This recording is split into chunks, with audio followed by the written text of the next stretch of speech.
मौत के साथ ही बढ़िया का दिल दहल गया, क्योंकि उसे मालूम था कि अब जादूगर के बेटे की लाश इसके बाप के पास जाएगी और वो इंतकाम के लिए वापस आएगा। डर के मारे बढ़िया ने अपना सारा कीमती सामान जल्दी से एक जगह बंधा और अपनी बेटी सईदा को पुकारना शुरू किया, मगर जवाब न मिला, क्योंकि सईदा जलजला जादूगर की कैद में थी। बढ़िया पागलों की तरह पूरे घर में उसे तलाश करने लगी। इस दौरान अनवर और रुखसाना खामोशी से इस खौफनाक मंजर को देख रहे थे। चांद तेज हुआ चली और गर्ज चमक के साथ जलजला जादूगर आ पहुंचा। कंधे पर सईदा थी। बुढ़िया ने उसकी आमद देखकर अपने गुस्से और खौफ को छिपाने की कोशिश की। जलजला जादूगर ने अपनी सख्ती और ताकत दिखाते हुए कहा कि उसने अपने बेटे की मौत का इंतकाम लेना है और वो सईदा को कत्ल नहीं करेगा, बल्कि उसे एक छोटी सी चिड़िया बनाकर जंगलों में उड़ने पर मजबूर कर देगा।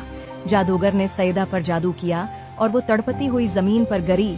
फिर अचानक एक सलेटी रंग की छोटी चिड़िया बनकर तेज रफ्तारी से वहां से गायब हो गई।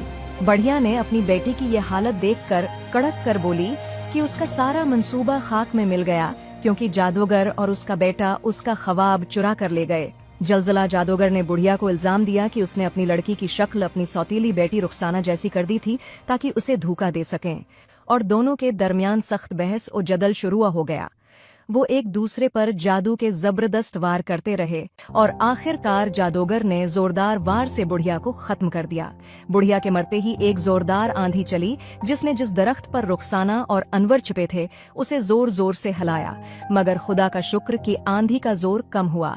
नीचे उतरकर उन्होंने देखा कि न जादूगर था न बुढ़िया की लाश। दोनों जल्दी से वहां से रवाना हो गए। सुबह हो चुकी थी जब वो अपने घोड़े पर सवार होकर महल की तरफ रवाना हुए। शहजादा मंसूर ने रुखसाना को अनवर के साथ देखकर हैरत का इजहार किया। बादशाह और मलका को मालूम हुआ कि शहजादा इस लड़की से शादी करना चाहता है।